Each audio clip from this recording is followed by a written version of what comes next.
केवल जल ही जीवन नहीं कर सकते।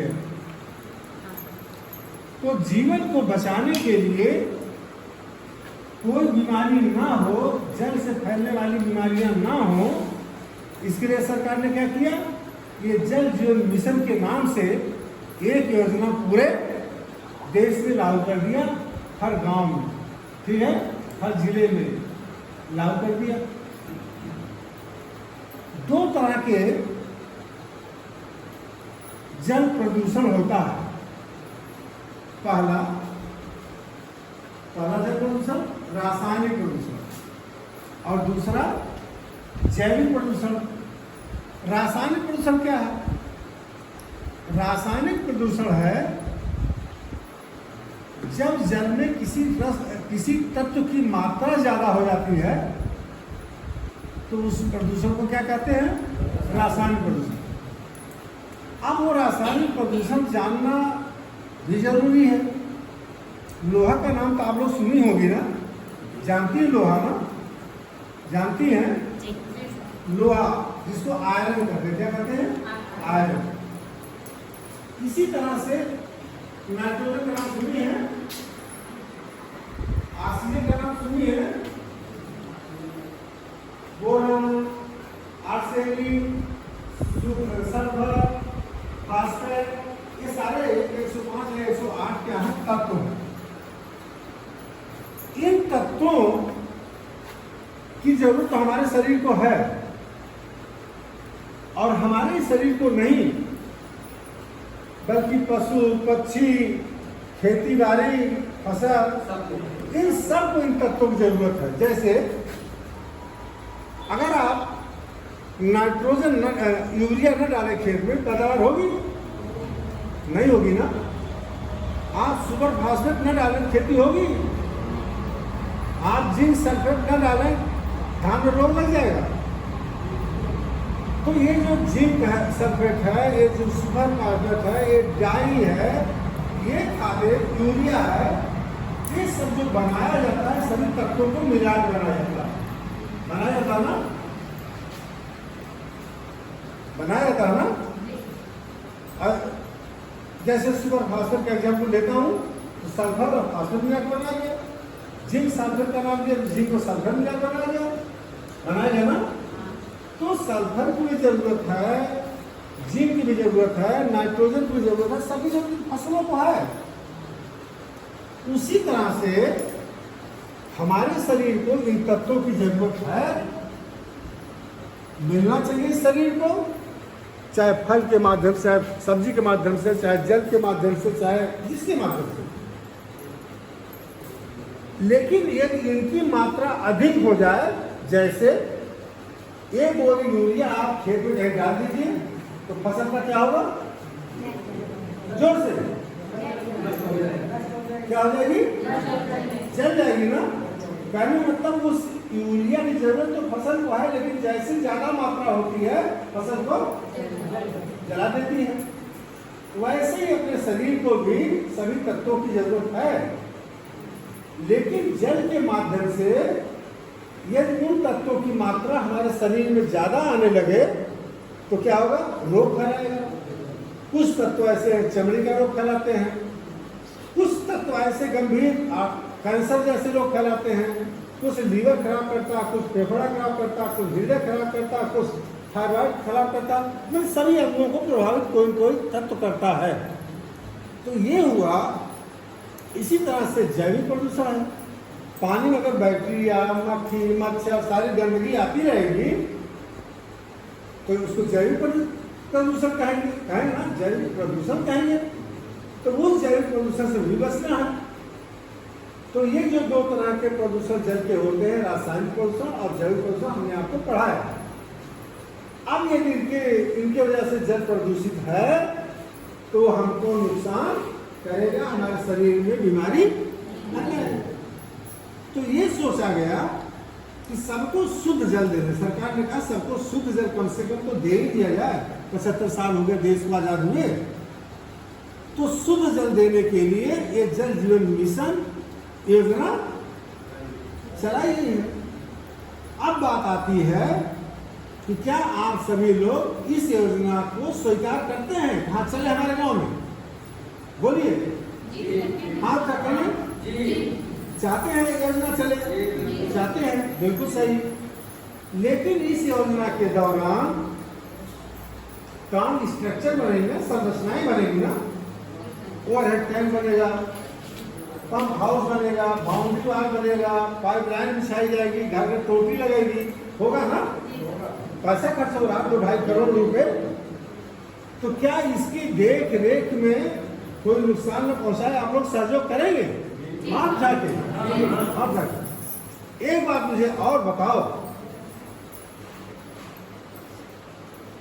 आज के जो लोग जागरूक हैं, जिनके पास पैसा है, शहरों से चलते हैं गांव तक आते हैं, तो शहर में जो बड़े लोग हैं जिनका पैसा है, वो लोग क्या लगाए हैं?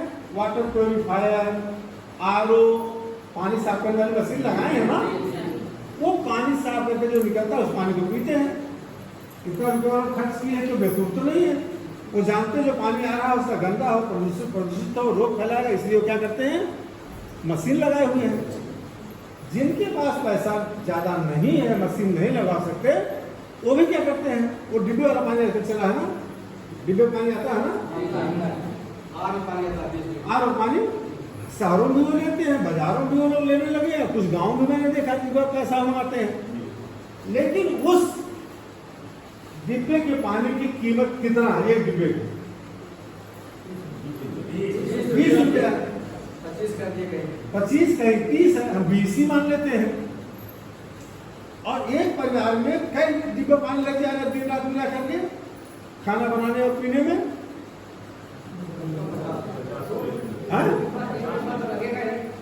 कई डिब्बा? 2 डिब्बा 3 डिब्बा 3 डिब्बा से कम नहीं लगेगा, 3 डिब्बा से कम नहीं लगेगा ना। तो 3 डिब्बा का दाम कितना हो जाएगा? 60 रुपया। 20 का एक डिब्बा, तो 3 का 60 रुपया। और 60 रुपया एक दिन का पानी अगर आप खरीदेंगे तो 30 दिन में कितना खरीदेंगे? एक महीने में 1800 रुपये का। अब मुझे बताओ, 1800 रुपये में पानी खरीद करके गांव में कितने लोग मिलेंगे? पी लेंगे सब लोग? नहीं मिलेंगे ना।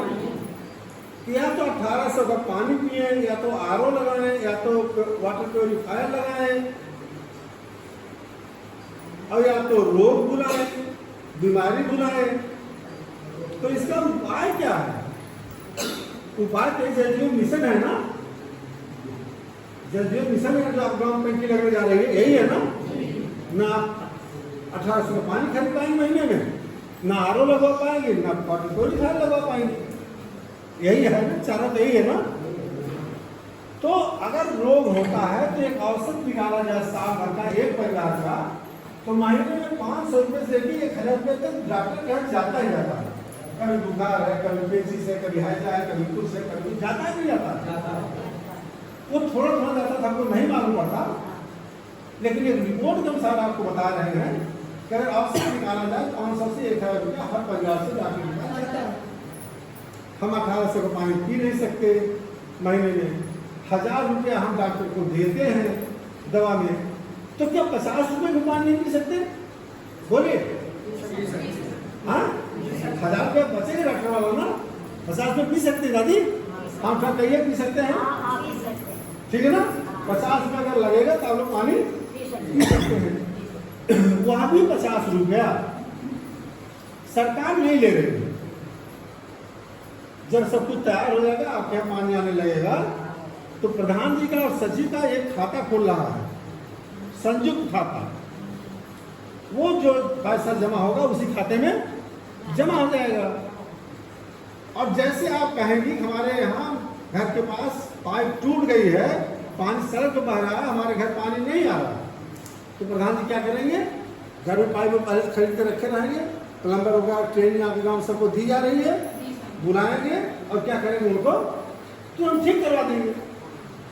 लेकिन अगर आप नहीं रजिस्टर्ड है 50 रुपया दे करके आप बनवाना चाहेंगी, कहीं दूर से प्लम्बर खोजेंगी, आज नहीं, कल नहीं, परसों नहीं, 3 दिन से मैं सुल्तानपुर में प्लम्बर को फोन करता हूँ, आ जाओ टोटी से पानी गिरता ठीक कर, तो नहीं आ रहा, इतना व्यस्त है। तो प्लम्बर आएगा, वो 400-500 रुपया लेगा, मजदूर आएगा खुदाई करने के लिए, पाइप निकालने के लिए, वो 200-300 रुपया लेगा। पाइप लाइन 20 फीट के जो खरीद के आप लाएंगी वो लग जाएगा 1,500 लगेगा ना, टोल की खरीद के लाएंगी तो कहने मतलब 2,000-3,000 रुपये का खर्चा आ जाएगा ऊपर, आ जाएगा ना। लेकिन अगर 50 रुपया आपका जमा है तो आपका झंझट खत्म। प्रधान झंझट है वो कैसे बनवाते हैं, ठीक बात समझ गए हम लोग। तो 3 शर्तों पे आप लोगों को सहमति दिया है कि हम जल जीवन मिशन का पानी पिएंगे, हम इसकी जो चीज बनाई जा रही है उसकी देखरेख में सहयोग करेंगे और जो जल मूल्य 50 रुपये देना होगा उसको भी अदा करेंगे। क्या सब लोग अभी एक गांव में बैठक कर रहा था तो एक दादी थी अभी तरह कहती है साहब क्या इसका पैसा लगेगा पानी का। तो मैं कुछ बोलूं उससे पहले उनके बगल जो बैठी थी थोड़ी कम उम्र की थी, उन्होंने कहा साहब जब बिजली का कनेक्शन हो रहा था तब भी इन्होंने यही पूछा था और इन्होंने अपने घर में कनेक्शन नहीं करवाया। जब सबके घर बल्ब जलने लगा इनके मन में आया अरे हम ही अंधेरे में हम भी लगवाएं।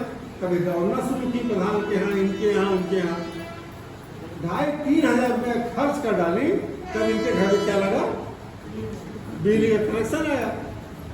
तो हमने दादी जी से पूछा दादी अगर आपने बिजली का कनेक्शन न करवाया होता तो आपके घर में ये प्रकाश कैसे होता, प्रकाश कैसे होता, बच्चे कैसे पढ़ते, खाना कैसे बनाती, प्रकाश कैसे होता। तो उनके बाद कोई जवाब नहीं था। हमने कहा मिट्टी तेल मिलता है क्या, कहीं नहीं साहब मिट्टी तेल नहीं मिलता। हमने कहा चलो अब मिट्टी तेल नहीं मिलता तो लालटेन जलेगी, दीपक जलेगा, अब बिजली कनेक्शन न ली होती बात मेरे रहती। उसी तरह से हमारा भूगर्भ जल जमीन के अंदर जो पानी है वो एक उसकी एक निश्चित मात्रा है। जैसे वो ड्रम रखा है ना पीछे टंकी, इसको भार दे बराबर और रोज इसमें से पानी निकालें हम। जब निकालेंगे तो कम होता जाएगा, नीचे जाएगा ना, तो एक दिन खत्म हो जाएगा पानी ना, एक दिन पानी खत्म हो जाएगा ना। उसी तरह से हमारे जमीन के नीचे जो पानी का भंडार है उसकी एक निश्चित मात्रा है, उसमें हम डाल नहीं रहे हैं और लगातार ट्यूबवेल से, पंप सेट से, सबसे उसको निकाल रहे हैं, चाहे खेती बाड़ी के लिए, चाहे वो पीने के लिए, चाहे खाने के लिए निकाल रहे हैं ना। तो एक दिन वो पानी का भंडार क्या होना है, खत्म होना है। देखिए बहुत सी जगह हमने देखा किसी गर्मी के दिन ट्यूबवेल से पानी देना छोड़ देता है, किसी का हैंडपंप पानी देना छोड़ देता है, होता है ना, क्यों? इसीलिए जब बोरिंग करवाया था पानी दे रहा था, धीरे धीरे पानी का स्तर नीचे जा रहा है, हमारी पाइप छोटी पड़ रही है और पानी नहीं दे रहा है। जब ये आपकी बड़ी वाली टंकी चलेगी, चूंकि ये 1200 फीट नीचे से पानी उठाया जा रहा है, इससे ज्यादा से, तो वाटर टेबल और नीचे भागेगा ना। जो कनेक्शन नहीं लिए रहेंगे क्या होगा, उनका हैंड पंप तो चलेगा नहीं, फिर पानी कहाँ पिएंगे, पटेदार के यहाँ जाएंगे भरने, कहेगा हमारे यहाँ मत भरो, तुमने कनेक्शन नहीं लिया, जाकर व्यवस्था करो, तो आप दौड़ना शुरू करेगी ना। तो आप लोगों से निवेदन मेरा है कि सरकार ने जो मंशा दिखाई है 2.5 करोड़ रुपए करीब आपके गांव में खर्च कर रही है, उसमें आप लोग सहयोगी बनिए, आप उसका लाभ उठाइए, अपना स्वास्थ्य में ठीक रखिए, बीमारी को दूर भगाइए, ठीक है ना। लेकिन एक बात और साथ साथ कह दूं, हमने ये देखा कि स्वच्छता बहुत जरूरी है ना। आपने पानी किसी चीज में भर लिया और पानी निकालना है तो आप हाथ डाल के पानी निकाल लेंगे और डुबो करके, लाखों बैक्टीरिया आपके हाथ में है जमे, वो कहाँ जाएंगे, पानी जाएंगे और उस पानी को पूरे परिवार को पिलाएंगे, तो रोगी कौन होगा, पूरा परिवार होगा ना। तो ये ध्यान देना है कि पानी हम किसी बर्तन से निकालें, हाथ न धुलने पाओ, हाथ साबुन से साफ करके निकालें तो पानी गंदा नहीं होगा। बहुत से गाँव में देखा हमने, बच्चा स्कूल से आता है और माता जी हमारे मुंह में तुरंत खाना निकाल के दे देती, खाओ, आप गंदा है ध्यान नहीं देते। अरे उससे कहना चाहिए साबुन से बढ़िया साफ दो। बच्चा साफ करके आता है, माता जी पानी डाल के ऐसे साफ कर दी और हाथ रगड़ के चलिए खाना बनाना, खाना परोसना शुरू कर देती है। तो क्या होता है? तो जिसको हम सुखी देखना चाहते हैं, जो हमारे दिल का प्यारा है, जो मेरे दिल की धड़कन है, मेरे दिल का अंग है, चाहे बच्चा हो, चाहे पति हो, परिवार का कोई हो, क्या जाने अनजाने हम उसको जहर नहीं दे रहे हैं? दे रहे हैं ना? अगर अपने हाथों को गंदा करके खाना बनाते हैं, खाना खिलाते हैं, खाना बनाते हैं, पानी निकालते हैं, नो, तो क्या सबको हम लोग बीमार नहीं बना रहे हैं? इसका आप लोगों को ध्यान देना। उसी तरह से ये तो मैंने स्वच्छता की बात की, जल संचयन की बात मैं इसलिए कर रहा हूं कि मैंने पहले बताया, अगर पानी को हम दुरुपयोग करेंगे, 2 बाल्टी नहा सकते हैं, 10 बाल्टी खर्च करेंगे, 2 बाल्टी कपड़ा साफ करते हैं, 10 बाल्टी खर्च करेंगे, दरवाजे पानी का करेंगे, गाय भैंस को पाइप लगा करके धोते ही रहेंगे, गाड़ी घोड़ा धोते ही रहेंगे, पानी की बर्बादी करते ही रहेंगे, तो ये बात जानते हैं, बड़ा पाप लगता है।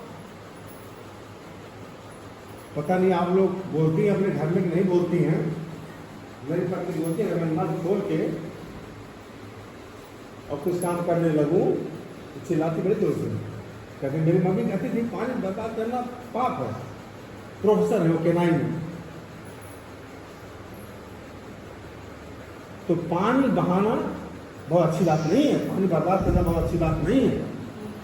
पानी के बिना जीवन नहीं है, अगर उसके बिना कोई जीवन नहीं है तो पानी को आप देवता मानिए, देवी मानिए, पानी की बर्बादी न करिए। सरकार देखिए आजकल ग्राम पंचायतों में तालाब खुदवा रही है, सोख्ता पीट बनवा रही है, क्यों? कि पानी उसमें जमा हो और जमीन के नीचे जाए। पुराने कुएं, तालाब, सोख्ता पीट सब मनरेगा के तहत बन रहे हैं ना, अभी और बनेंगे। तो मेरा आप लोगों से यही निवेदन है कि मैं तो भाई कई जनपदों में दौड़ता हूँ और ये पता